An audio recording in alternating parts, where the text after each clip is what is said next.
Bdix Bypass কি? Bdix Bypass কিভাবে কাজ করে? Bdix Bypass আমরা কিভাবে ইউজ করব?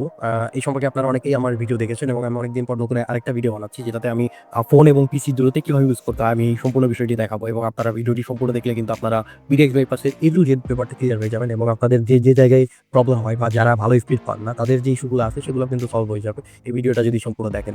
আরেকটা জিনিস মেনশন না করলেই নয়, আমার কিন্তু 98.9% নন সাবস্ক্রাইবড, 98.9% ভিউয়ার্স কিন্তু সাবস্ক্রাইব করেননি আমার চ্যানেল। তো সেক্ষেত্রে কিন্তু আমার ভিডিও শুরুতে একবার হলেও বলতেই হচ্ছে যে আপনারা যারা আমার চ্যানেলটি এখনো সাবস্ক্রাইব করেননি তারা কিন্তু সাবস্ক্রাইব করে ফেলবেন। তো চলুন আমরা প্রথমে আমাদের Bdix স্পিডটা চেক করে দেখবো। আমরা আমাদের Bdix স্পিডটা চেক করার জন্য speedtest.net এ চলে যাবো। Bdix স্পিডটা কি এটা আশা করি আপনারা জানেন। এই দুইটা আইপির মধ্যে যে স্পিড, অর্থাৎ এখানে যে দুইটা আইপির মধ্যে স্পিডটা চেক হবে, দুইটা কিন্তু আমাদের দেশের আইপি যেটা Bdix এর মাধ্যমে কানেক্টেড আছে। তো আমরা Bdix স্পিডটা চেক করে দেখবো বলতে গিয়ে আমি নরমালি বলেছি যে আমার Bdix স্পিড হলো 40 Mbps এর আশেপাশে এবং র স্পিড হলো 7 Mbps এর আশেপাশে। তো আমরা Bdix স্পিডটা আশা করি ওইরকমই পাবো। 40 Mbps এর আশেপাশে Bdix হলেও দেখুন আমরা লাস্টে 50 প্রথমে হিট মাল দেবো, আমরা 40 গিয়েই কিন্তু থামবো, কারণ আমার আইপি থেকে 40 Mbps এর মতো লিমিট করে দেওয়া হবে। হয়তোবা এখন প্রি আওয়ার যার কারণে একটু বেশি স্পিড পাচ্ছি এবং আমরা আমাদের গ্লোবাল যে স্পিড সেটাও চেক করে দেখবো। আমরা আমাদের Bdix স্পিডটা চেক করে দেখেছি এবং আমরা আমাদের এখন গ্লোবাল স্পিডটা চেক করে দেখবো। গ্লোবাল স্পিডটা চেক করে দেখার জন্য আমরা speedtest.com বা টেস্টি বা যে কোনো সাইটে কিন্তু চলে যেতে পারি এবং যাওয়ার পরে আমরা আমাদের গ্লোবাল স্পিড চেক করে দেখছি 7 Mbps এবং আমরা র্যান্ডম টেস্ট বা random file download test site থেকে আমরা একটা নরমাল ফাইল ডাউনলোড করবো। আমরা ফাইল ডাউনলোড করে আমাদের এখন পিসিতে যে কি স্পিড বিদ্যমান সেটা কিন্তু চেক করে দেখবো। সো ডিরেক্ট ডাউনলোড আমরা একটা ফাইল ডাউনলোড করবো এবং আমার পিসিতে দেখুন কোনো কিছুই কিন্তু কানেক্টেড নাই। আমরা র যে স্পিড সেটা চেক করে দেখবো। 5 MB একটা ফাইল ডাউনলোড দিয়ে আমরা প্রায় 7 Mbps স্পিড অনসাইড স্পিড পাচ্ছি। আমি বলেছিলাম যে আমার আইপি 7 Mbps এর স্পিড আমাকে প্রোভাইড করে, অর্থাৎ 6.9 এখানে নরমালি দেখায়। এখানে স্পিডের টর্ন ছিল দেখে একটু কম দেখাচ্ছে। তো নরমালি আমরা দেখুন আমার টাস্ক ম্যানেজার থেকে কিন্তু জানতে পারছি যে 7 Mbps কনস্ট্যান্ট স্পিডে ডাউনলোড হচ্ছে। তো আমরা এখন Proxyfier রান করবো। Proxyfier রান করার জন্য আমাদের Proxyfier রান অ্যাজ অ্যাডমিনিস্ট্রেটর দিতে হবে। Proxyfier আমাদের সব আইপি এবং পোর্ট বসানো আছে। আমরা কিভাবে Proxyfier আইপি পোর্ট বসাতে হয় আশা করি জানি। Proxyfier গিয়ে আমরা এখানে অ্যাডে ক্লিক করবো এবং Proxyfier অ্যাড্রেসের জায়গায় আমরা আমাদের যে অ্যাড্রেস আছে এবং পোর্টের জায়গায় পোর্ট এবং প্রোটোকলের জায়গায় সব পাসওয়ার্ড ফাইল এবং অথেন্টিকেশন এনাবল দিয়ে ইউজারনেম পাসওয়ার্ড বসাই দিব এবং তারপরে আমরা চেক দিব। তো নরমালি আমি একটা চেক দিয়ে দেখাই। নরমালি চেক দিলে কিন্তু আমরা সবকিছু ওকে দেখতেছি এবং Proxy is ready to work with Proxyfier, অর্থাৎ সবকিছু আমাদের এখানে ক্লিয়ার দেখাচ্ছে এবং আমরা এখানেও নোটিস করে দেখবো আমাদের কোনো কিছু এখানে রেড নেই এবং সবকিছু কিন্তু ক্লিয়ার আছে। তো কোনো কিছু রেড থাকা মানে সেটা কানেক্ট হচ্ছে না। তো আমাদের Proxyfier কানেক্টেড। আমরা এখন ডাউনলোড পজ করে আমরা আবার ডাউনলোড দিব স্টার্ট। আমরা ডাউনলোড মাঝে পজ করে দিয়েছি, জানি না এটা স্পিড দেখুন। ডাউনলোড পজ করে নতুন রিকানেক্ট করার সাথে সাথে কিন্তু আমাদের স্পিড বেড়ে গিয়েছে এবং আমরা আমাদের Bdix স্পিড যেটা দেখেছিলাম 47, প্রায় ওই সেম স্পিডটাই কিন্তু এখানে বাইপাস হওয়ার পরে পাচ্ছি Proxyfier এর মাধ্যমে।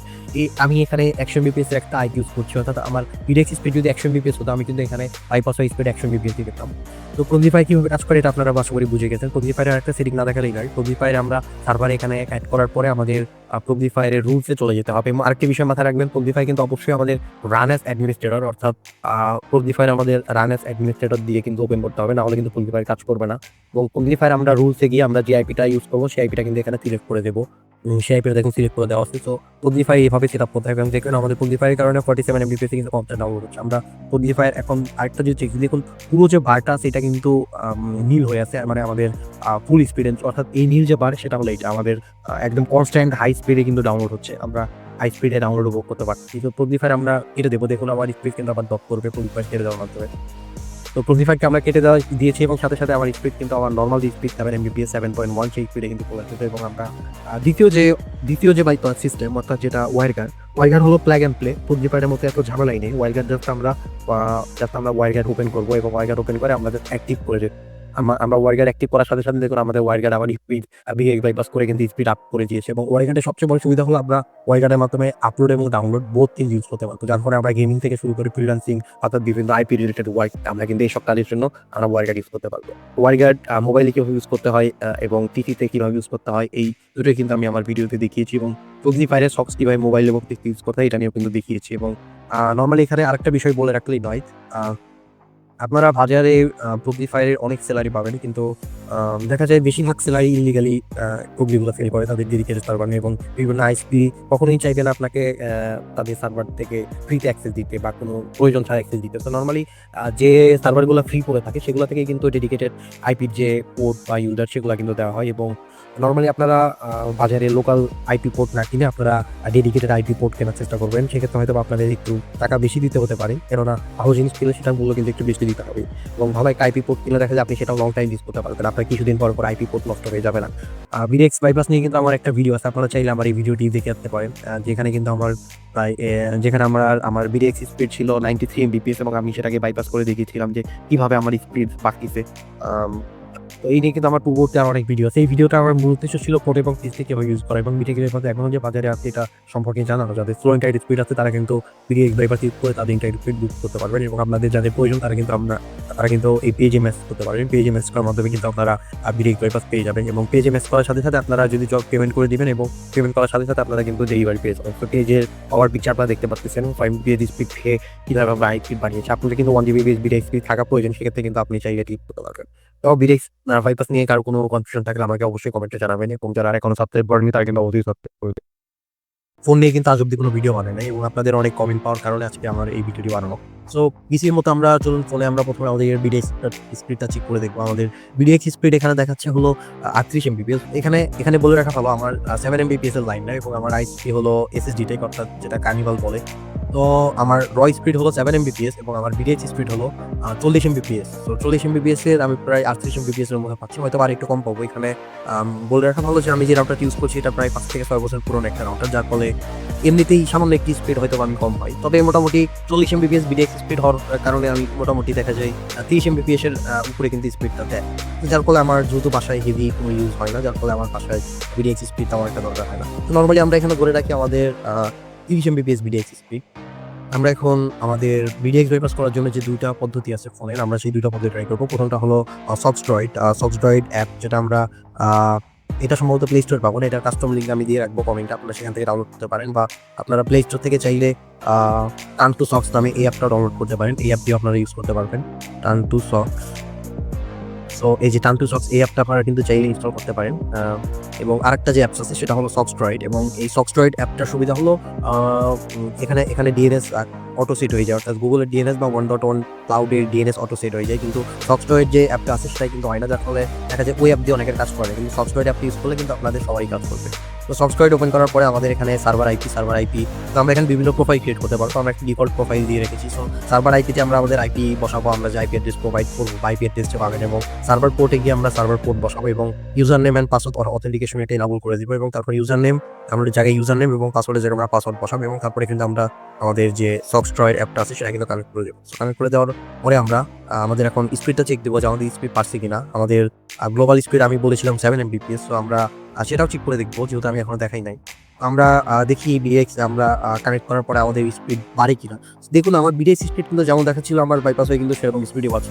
আপনারা কিন্তু আমার অন্যান্য ভিডিওতে দেখেছিলেন যে আমার 100 এমবিপিএস এবং 1 জিবিপিএস বিডিএক্স স্পিড, সেখানে বাইপাস করে কেমন স্পিড পেয়েছিলাম। সো আমি কিন্তু অলরেডি বলে দিয়েছি যে আমার বিডিএক্স স্পিড একটু কম।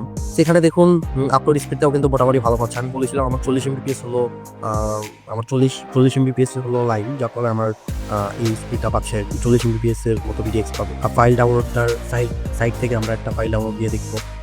আমরা 500 MB একটা ফাইল ডাউনলোড দিয়েছি নর্মাল একটা সাইট থেকে, এবং দেখুন আমার কিন্তু প্রায় অনেক ভালো স্পিডে কিন্তু ডাউনলোড হচ্ছে। আমি কিন্তু আমাদের যে এই যে Proxy Proxy অ্যাপটা আছে এটা কিন্তু কানেক্ট করে রেখেছি এবং খুবই ভালো স্পিডে কিন্তু ডাউনলোড হচ্ছে, দেখতেই পারতেছেন। 63, তারপর 65.9, 72, 76, 80, 76 থেকে 80 প্রায়, অর্থাৎ প্রায় 4-5 এমবিপিএস কিন্তু আমাদের ফাইল ডাউনলোড হচ্ছে। এবং আমি যদি আমাদের অ্যাপটা অফ করে দিই সেক্ষেত্রে দেখতে পারবেন আমাদের কিন্তু ডাউনলোড স্পিড আবার ড্রপ খাবে। আমরা কিছুক্ষণ ওয়েট করলেই বুঝতে পারবো আমাদের ডাউনলোড স্পিড ড্রপ খেয়ে গেছে। এই যে দেখুন 102, 103, এখন 1 এমবিপিএস স্পিডে ডাউনলোড হচ্ছে। একটু আগে ছিল 2 মিনিট, এখন কিন্তু দেখাচ্ছে 9 মিনিট। তো এই ছিল আমাদের সক্সড্রয়েড অ্যাপ, আমরা আবার অন করে দিয়েছি। তো দেখা যাক আমাদের আবার স্পিডটা বাড়ে কিনা। তো দেখুন 17 থেকে 20 থেকে 24-এ চলে গেছে, আমাদের স্পিড কিন্তু অলরেডি বুস্ট হয়ে গেছে আমরা যখনই আমাদের অ্যাপটা ওপেন মানে অন করে দিয়েছি আর কি। তো আমাদের সেকেন্ড যে ওয়ে আছে সেটা হলো ওয়াইরগার্ড প্রোটোকল। ওয়াইরগার্ড হলো অ্যাডভান্সড একটা প্রোটোকল এবং এটার সিকিউরিটি সিস্টেমও খুবই হাই, এবং এটার সবচেয়ে যে সুবিধা সেটা হলো হাই স্পিড, এবং হাই স্পিডের পাশাপাশি এটা কিন্তু আপলোড অ্যান্ড ডাউনলোড বহুত জায়গাতে কাজ করে, যার পরে আমরা ওয়াইরগার্ড কানেক্ট করে গেমিং থেকে শুরু করে যে কোনো টাইপের কাজ করতে পারবো। এবং প্ল্যাটফর্মের ওয়াইরগার্ড কিন্তু খুবই সহজ, জাস্ট আমরা ওয়াইরগার্ডে ঢুকবো এবং আমাদের এখান থেকে ফার্স্টে একটা এরকম প্রোফাইল ক্রিয়েট করে নিতে হবে। প্রোফাইল ক্রিয়েট করে নেওয়ার পরে আমরা জাস্ট অন করে দিব, তাহলে কিন্তু আমাদের WireGuard protocol connected, just plug and play. So WireGuard protocol connect করেছি, আমরা দেখি এখন আমাদের ডাউনলোড স্পিড বাড়লো কিনা। তো দেখুন ওয়াইরগার্ড প্রোটোকল কানেক্ট করার সাথে সাথে কিন্তু আমাদের যে বিডিএক্স স্পিড সেই স্পিডে ডাউনলোড শুরু হয়ে গেছে অলরেডি। আমার দেখতেছি যে 1 মিনিট লাগবে প্রায় 300 MB উপরে ডাউনলোড করতে। আমাদের যে বিডিএক্স স্পিড সেই স্পিডে কিন্তু ডাউনলোড হওয়া শুরু হয়ে গেছে এবং আমরা ওয়াইরগার্ড প্রোটোকলটা যদি অফ করে দিই দেখুন আমাদের ডাউনলোড স্পিডটা কিন্তু আবার কমে যাবে। আমরা উপরে যে ইন্টারনেট স্পিড মিটার ইউজ করছি সেখানেও কিন্তু আমরা দেখতে পারতেছি এবং ডাউনলোডে আসার পরেও কিন্তু আমরা সেম জিনিসটাই চেক করতেছি যে আমাদের ডাউনলোড স্পিড কিন্তু কমে গেছে। আবার দেখুন 11 মিনিট, 7 মিনিট, 6 মিনিট দেখাচ্ছে। তো আমরা আবার ওয়াইরগার্ড প্রোটোকলটি চালু করে দিয়ে দেখবো আমাদের বিডিএক্স স্পিড ডাউনলোড হচ্ছে কিনা। এখানে আবার বলে রাখা হলো আমার বিডিএক্স স্পিড কিন্তু খুবই কম। আমি এখন যেখানে অবস্থান করছি, আপনার বিডিএক্স স্পিড যদি 40, 50, 60, 100 MBPS অব্দি আপনি কিন্তু সেই স্পিডটাও করতে পারবেন এবং আমার অন্যান্য ভিডিওতে কিন্তু সেটা দেখানো আছে। আমি বর্তমানে অন্য আমার বাসায় অবস্থান করছি, যার ফলে কিন্তু আমি আর সেই ইন্টারনেট স্পিডটি আমি দেখাতে পারতেছি না, কারণ আমার এখানে বিডিএক্স স্পিডটাই হলো মাত্র 40 MBPS। তার উপরে পুরাতন একটা রাউটার ইউজ করার কারণে কিন্তু আমি কম স্পিড পাচ্ছি। তো Bdix Bypass ফোনে কিভাবে ইউজ করতে আপনারা আশা করি বুঝে গেছেন এবং এখানে আরেকটা বিষয় বলে রাখা ভালো যে Bdix Bypass আপনারা অনেক জায়গাতেই পাবেন, কিন্তু সব জায়গার Bdix Bypass কিন্তু এক হবে না, কেননা বেশিরভাগ দেখা যায় যে সেলার আছে তারা ইলিগালি Bdix Bypass ইউজ করে, যার ফলে একটা সময় গিয়ে দেখা যায় Bdix Bypass আমাদের আর কাজ করে না বা Bdix Bypass অফ হয়ে যায়। তো নর্মালি আপনারা ডেডিকেটেড এবং ট্রাস্টেড জায়গা থেকে যদি নেন সেক্ষেত্রে লং টাইম কিন্তু ভালো সার্ভিস পাবেন এবং একটা আইপি কিন্তু আপনার লং টাইম চলে যাবে, আইপিটা কখনো ফেইলড হবে না। তো আশা করি আপনারা অন্যান্য ফেক জায়গা থেকে কিনে প্রতারিত হবেন না, আপনারা সঠিক দামে ভালো জায়গা থেকে Bdix Bypass কিনে করতে পারবেন। তো কারো কোনো কমেন্ট থাকলে আমাকে অবশ্যই জানাবেন। ফোন নিয়ে এই ছিল আমার ভিডিও Bdix Bypass-এর।